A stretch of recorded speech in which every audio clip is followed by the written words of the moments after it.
Our next speaker is Dr.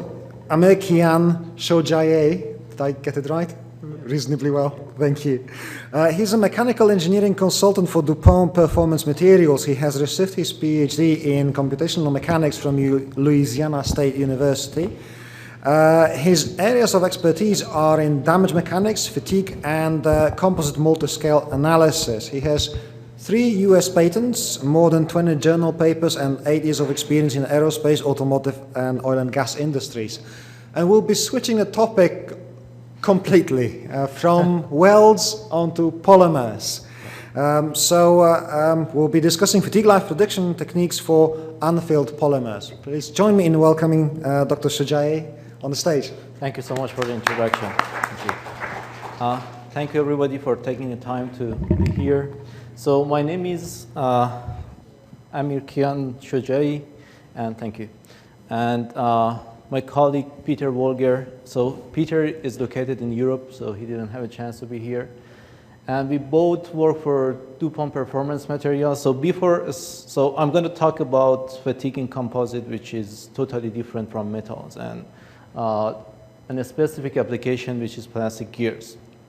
So before doing that, let me talk a little bit about my role in Dupont. So Dupont sells material, but within the Dupont, we have an advanced CAE group that work on predictive engineering techniques, and the goal is to support customers with application development by better prediction of the material performance and optimal design. So our role is to help customers to provide technical support to them and better represent our material. This effort has focused on different material systems: short fiber polymers, larger string materials, unfilled polymers, composites, and also creative design. And I'm going to focus today only on unfilled polymers, but we have ongoing efforts in all fields. Okay, so let's very quickly talk about composites and why we need composites. So we all trying to replace metals with polymers, and we believe that tailored integrated composite components can lead to significant weight reduction. And in many applications, weight is critical. And also there is a growing interest in plastic gear application in the applications that weight is very important, like e-bike or electronic cars. So these hybrid gearboxes is getting more and more popular. And the role of advanced CAE and predictive engineering techniques is to help customers to build the reliance on mathematical analysis, and the simulation can reduce the design cycle iteration, and that results in huge cost and time saving. So with that, I'm going to talk about the objective of my presentation. I'm going to talk about coupled and uncoupled fatigue analysis approach, and what's the difference between them, and why it is important for composites. And fatigue life prediction of a generic plastic gear is an example that I'm going to show to you, but this kind of analysis can simply be extended to any application. So the objective of my presentation is to better understand the fatigue design procedure of plastic components and to examine the performance of commercial fatigue software like FE-Safe in design against fatigue for plastics, and define the design scope and provide recommendation to customers. So a lot of customers are using FE-Safe for their design, but we are trying to see if our material has been represented well in the software. So that's the goal. So let me talk about coupled and uncoupled fatigue analysis and what I mean. So we all know that there is 3 classes of fatigue analysis: classical hand calculation. Basically, we use one cycle fatigue data, and we use the stresses from that one cycle fatigue data to go to the SN curve and predict the life. So there is no coupling between the fatigue and creep, and there is no progressive damage nature in that analysis. The uncoupled approach is kind of automated classical hand calculation, because in hand calculation, we go through a visual inspection and pick up the critical elements that has a maximum strain. But sometimes the critical elements are not the elements that has maximum strain, because it's very difficult to consider both R value and maximum strain. So the uncoupled approach still consider the one cycle fatigue data to generate the stresses, and still there is no coupling between creep and fatigue. And coupled approach is when the fatigue analysis is fully coupled with FEA analysis. So instead of solving the problem for one cycle, we solve it for many cycles, and we have a progressive fatigue damage history considered in this case. And you can have critical plane search, and you can have R value effect, temperature effect embedded in this approach. And FE-safe is between coupled and uncoupled. FE-safe is still considered one cycle, but has the search algorithm for the critical plane. So the main thing that I want to emphasize here is softwares like FE-safe is designed for metals. So it is going to show us the live to crack initiation. But the main difference between metals and composite is composite can have a long life after crack initiation. They have higher energy absorption properties. So for a metal, when the fatigue crack is initiated, the majority of the useful life has passed, and the part needs to be repaired. But in composites, even if we have cracks, the composite can still take the load and go under many more cycles. So this chart kind of summarizes the roadmap for fatigue analysis and composites. So we have the frequency effect, R value effect, temperature effect, surface finish, humidity and aging, and creep fatigue coupling. So all of these effects needs to be considered to have a reliable fatigue analysis. And the point that I want to emphasize here is, even if you have an isotropic material like tellurine, which is an unfilled polymer, after you subject that material under an isotropic load history, you're going to propagate damage in different directions. So the stiffness of the material will not be isotropic after subjected to a triaxial loading. So an anisotropic damage model would be very useful to capture those effects.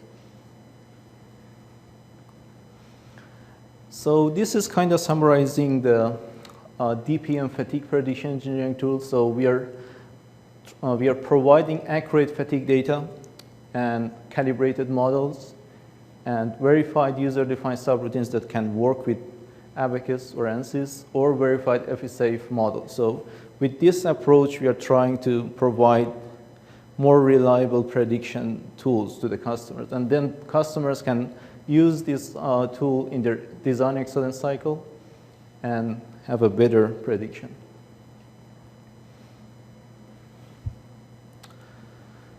So let me summarize the features of this tool. So we are using continuum damage mechanics to capture the low cycle to high cycle fatigue.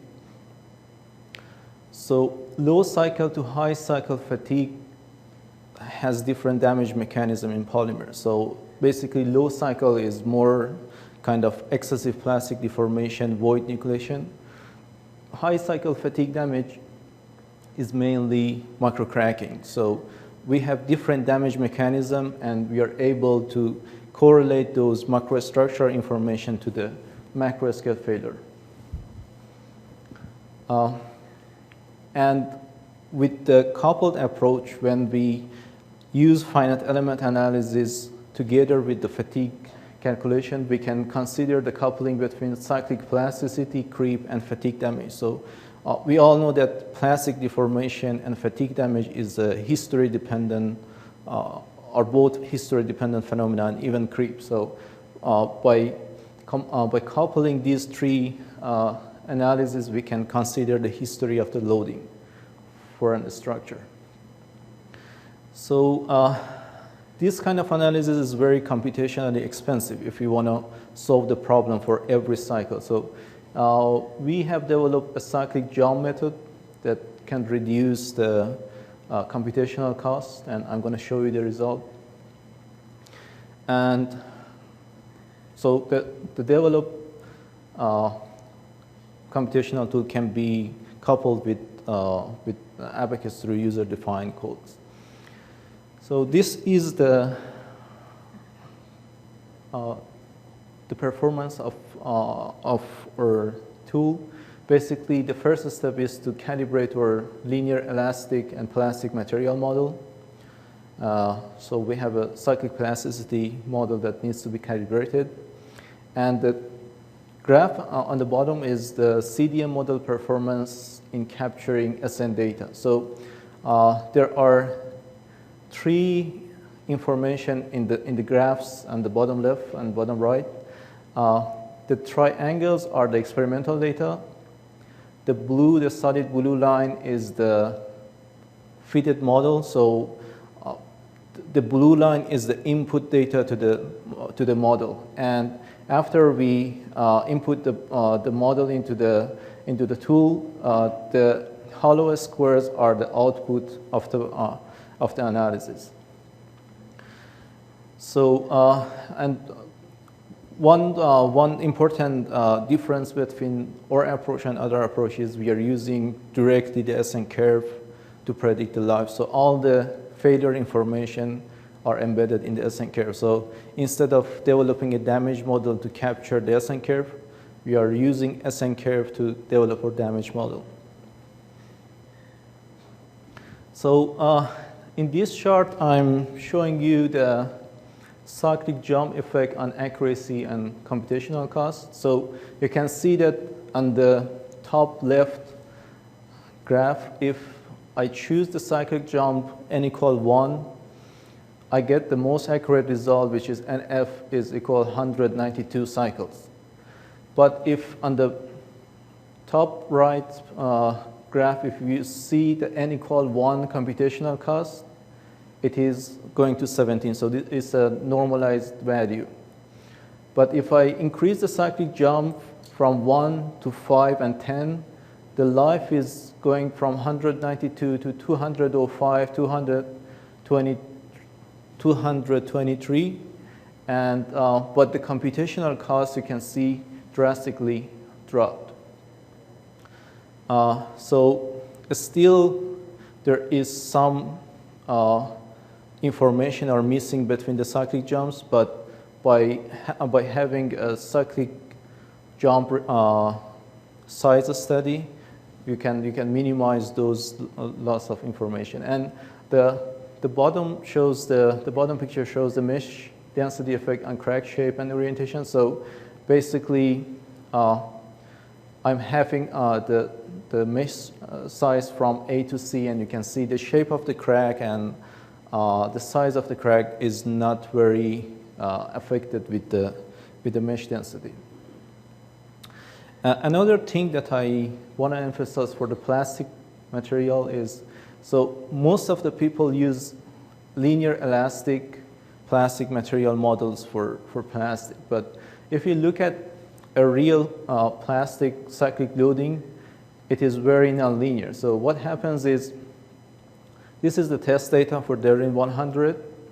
And if I use a linear elastic plastic material model, I'm getting this kind of response. So basically, it says after 1, 2, 3 cycles, I have like 3% permanent set, but the material actually has less than 1%. So we are modifying our tool to use hyperelastic plastic material models that gives a better representation for the permanent set. So this is the difference between the metals and polymers. So polymers have this nonlinear elastic response that needs to be considered for design. And this is very critical in some application because if you analyze a plastic gear, having a 3% performance set gives you totally different output when you compare it with the 1% performance set. So let me quickly go through the CAD model description. So I'm going to just show you a generic example of a gear mechanism. So we reduce the model to a simplified model with periodic contact pressure application to have a better mesh quality and reduce the computational costs. So basically, we need to apply sequential contact mechanism because the adjacent teeth in a gear can interact between each other. So plastic deformation in one teeth can affect the plastic and damage response of the adjacent teeth. So you need to kind of simulate the whole sequence of the contact. So rotation of the gear mechanism is modeled through periodic contact pressure. Actually, this is the method that Mark suggested, and I think it's a great model. So you can see that instead of rotating the teeth, we are applying the contact pressure cyclically through each two engaged gear. And with this simplified approach, we can reduce the computational cost because if you want to solve the contact problem with the fatigue, damage, and plasticity, it's going to be very expensive. So this is the same problem has been solved with this uncoupled approach, with the coupled approach and with the FE-safe. And this is the output of FE-safe for the tension and compression side. And you can see the life is about 10 to the power of 10 for the Gerber and 10 to the power of 0.8 for the Goodman. And we are using the built-in material properties in FE-safe. Before showing this movie to you, let me describe the different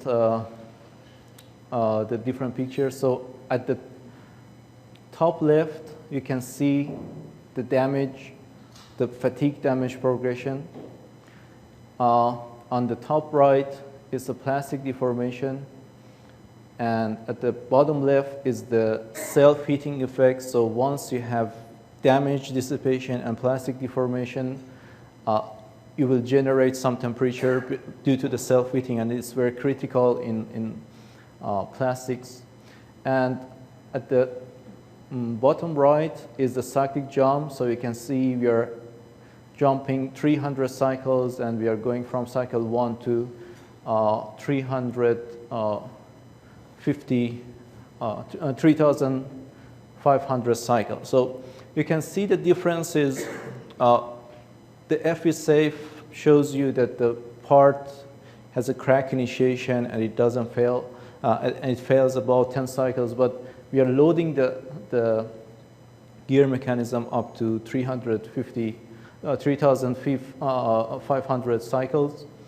And so the next step is to validate the simulation. So we have a full gear tester in-house. So the next step, we are going to actually break some of these gears and see which method is giving a better representation for the material. And we are in talk with FE-safe, so maybe some of these developments will be implemented in the FE-safe as well. So with that, I come to the future works and developments. Fatigue in plastic components is complicated with viscoelastic and viscoplastic nature of polymers. So if we are going to consider the fatigue in composites, representing the elastoplastic material through the viscoelastic and viscoplastic material will definitely change the simulation. So FE-safe is designed for metals, and in case of plastic components may face difficulties such as FE-safe utilize Oracle -1 cares for life prediction, and mostly Oracle -1 is not available for plastics. Most of the SN data are generated for R equal 0.1. And current FE-safe for plastic is intended to predict the life for infinite life with no significant heat generation. So